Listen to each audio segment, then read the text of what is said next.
The brand new DJI Osmo Action 4 versus last year's GoPro Hero 11 Black.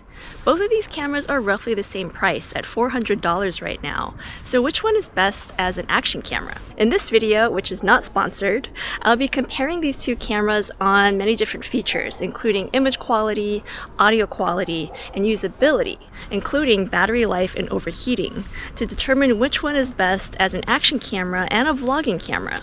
And the results may surprise you, because they definitely surprised me. So both of these cameras are obviously action cameras, so they're waterproof, crush-proof, really rugged, but they also perform really well as vlogging cameras, because I've been vlogging with an action camera ever since the GoPro Hero 7 came out. And so that's why we're going to do a lot of comparisons to determine how these cameras do as vlogging cameras. Starting with image quality comparisons, when it comes to resolution, GoPro wins for being able to shoot it up to 5K 60 frames per second regular video versus a maximum of 4K 60 frames per second regular video for the Osmo Action 4. GoPro can also shoot up to 27 megapixel photos compared to 12 megapixel photos for the DJI. This higher maximum resolution allows the GoPro to shoot at an 8:7 aspect ratio, which lets you crop in while editing so you can get high resolution horizontal or vertical video, but it does require editing. While the DJI does not have this aspect ratio, it does come with a super strong magnetic quick release and a cage to quickly mount the camera horizontally or vertically, which is something you can't do with any official GoPro accessories. The Osmo Action 4 also has a brand new 1/1.3 inch sensor, which is bigger than the previous Osmo Action 3 sensor and also bigger than the GoPro's 1/1.9 inch sensor. And when comparing image quality, you can see that DJI consistently wins for dynamic range. Overall, the images are brighter, and I also see a lot more detail in the shadows. And this is especially true for low light shooting. This part really shocked me. Compared to the older Osmo Action 3 and also the GoPro Hero 11 Black, the Osmo Action 4 unquestionably has better low light performance. The image is not only brighter, but it's also less noisy or grainy. However, GoPro does excel at low light time lapses with its built-in star trails, vehicle trails, and light painting modes. All of these presets are absent on the DJI, but you could set your own manual modes to achieve similar results. It's just less intuitive. When it comes to slow motion video, both the DJI and the GoPro can shoot it up to 4K 120 frames per second slow motion video, but GoPro does edge out DJI in 240 frames per second super slow motion, since it can shoot it up to 2.7K resolution, while the DJI is still capped at 1080p. The slow-mo image quality for both looks pretty on par. I think it is slightly more degraded at 240 frames per second, but especially underwater, I think the DJI colors look a lot more natural, even when the GoPro is set to natural color profile. Speaking of colors, both cameras can shoot in 10-bit and also have different color profiles to choose from. The Osmo Action 4 now comes with D-Log-M compared to D-Cine-like, which was present on previous Osmo Action cameras. This color profile appears to be more desaturated and truly flat, thus easier to color grade. Meanwhile, the GoPro flat color profile still retains a lot of color, making it a little bit harder to add your own LUTs or to color grade. Even though the Osmo Action 4 only has one other color profile to choose from, I think the colors look really natural straight out of camera. And underwater, they really pop thanks to a brand new underwater vivid color profile that is automatically applied. But props to GoPro for giving you the option to choose between a vibrant or a natural color profile, for those of us who prefer a more vibrant look to our footage. When it comes to field of view or digital lenses, both cameras have a linear or standard D-warp lens, a wide lens, and a super wide lens. However, GoPro still has the widest field of view with hyperview, but because it's so wide, it can produce a lot of side distortion, so you really only want to use it in select instances. As far as built-in stabilization, both cameras have top-of-the-line stabilization. That's hyper smooth for GoPro and rock steady for DJI. Both produce a bit of a crop to your shot, and GoPro's auto boost function is really great at being able to adjust the amount of crop needed, depending on how shaky the footage is. But in general, I find that the DJI still seems to result in slightly less of an image crop, while still offering plenty of stabilization. Both cameras also have the option to shoot in horizon leveling or balancing, which only works in linear or standard D-warp mode, but it does help keep your shot level. When it comes to photo quality, GoPro has higher megapixels and slightly more options for photo quality, including RAW, Standard, HDR, and Super Photo. And you also have a few different modes like burst, which takes several photos in a row, and night photo. But you can only shoot in 4:3 aspect ratio. With the Osmo Action 4, you're more limited in your photo modes. There's no HDR, burst, or night modes, but you do get to choose between 4:3 and 16:9 aspect ratio, and also select a countdown timer. You can even zoom in up to 4 times to your shot, although it does degrade your image quality quite a bit, so I don't really recommend using this feature. GoPro also has a zooming feature, but only to 2 times, although arguably that 2 times zoom image is a lot clearer and better quality. When it comes to audio quality, both cameras have built-in microphones with the option to turn wind reduction on or off. This is a sound test of both the GoPro Hero 11 Black and the DJI Osmo Action 4.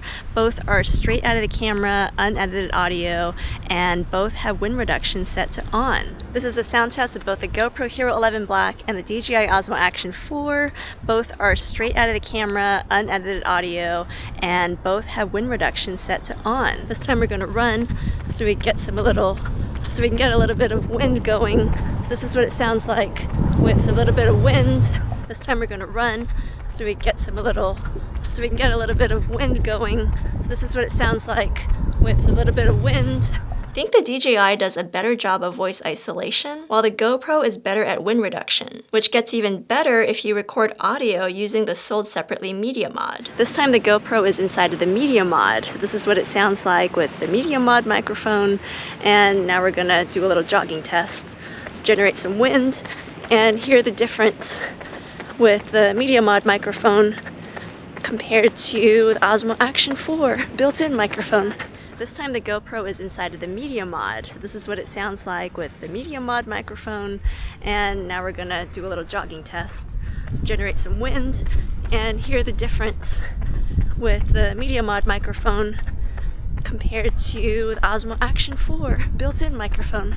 But audio for both cameras gets 10 times better if you use your own external microphone. For the Osmo Action 4, you can plug in a USB-C microphone directly to the camera without an adapter. But for GoPro, you have to buy either the Media Mod or the official GoPro mic adapter to add a microphone. Next, let's talk battery life. The Osmo Action 4 has the same extreme battery as the Osmo Action 3 that promises 160 minutes of recording time in 1080p under normal temperatures, or up to 150 minutes in low temperatures. Meanwhile, the GoPro Hero 11 Black now comes with the new Enduro battery, which promises 120 minutes of recording time at 1080p, and it improves cold weather performance in low temperatures. Those are the claims, but here's how the batteries actually perform. In my testing, both cameras indeed last the longest when filming at 1080p 30 frames per second. They last well over 2 hours with no signs of overheating, but the DJI does last slightly longer. When filming indoors at 4K 60 frames per second, the GoPro suffers from overheating at about the 30-minute mark, and when it does overheat, it shuts off, although it does save your recording. The DJI does not overheat as long as the screensaver is set to something that's not never off. Now, even if the DJI does overheat, it continues recording,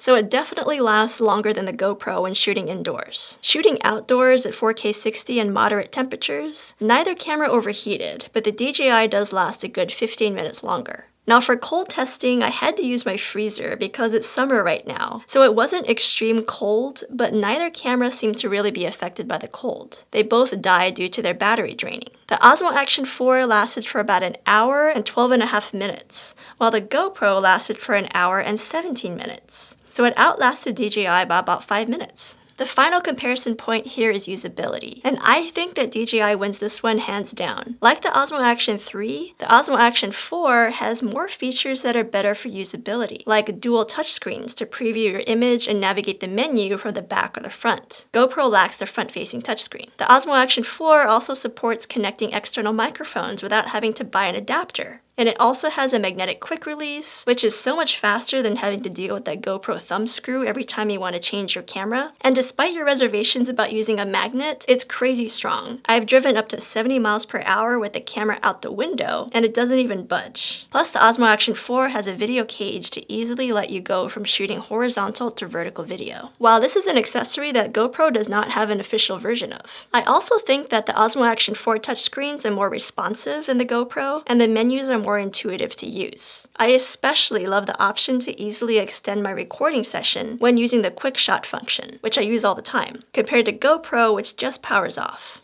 With all that said, GoPro does have one huge advantage over DJI. Now, I know some people don't like the GoPro subscription model, but I love it. Not just for the no questions asked camera replacement and the discount on accessories, but also for the unlimited cloud storage feature. It's really important because it's really hard to find unlimited cloud storage at this price point. When combined with auto upload, it's one way to make sure that all of your footage is safely backed up on the cloud. And it's one big reason to go with a GoPro as opposed to the DJI. So which one is the better action camera? You might want to go with GoPro if you prefer a super wide field of view, as well as the maximum resolution of 5K. Also, GoPro has built-in features such as hindsight and scheduled capture, which are great for capturing action. And overall, if you're into the GoPro ecosystem, in terms of their mounts and dedicated cages, and the GoPro subscription in the cloud, then obviously you'd be more inclined to stick with GoPro. But I have to say that the Osmo Action 4 is the best action camera I've seen from DJI yet. It has the best image quality and dynamic range, and performs the best in low light. I also think it has superior usability features than the GoPro Hero 11 Black. But we do have the GoPro Hero 12 coming out really soon, so stay tuned because I'll be doing a full review of that camera, as well as comparisons between the Hero 12 and the DJI Osmo Action 4. But you guys let me know what you think in the comments below. Thank you for watching, and remember, if you're ever in doubt, just shoot it.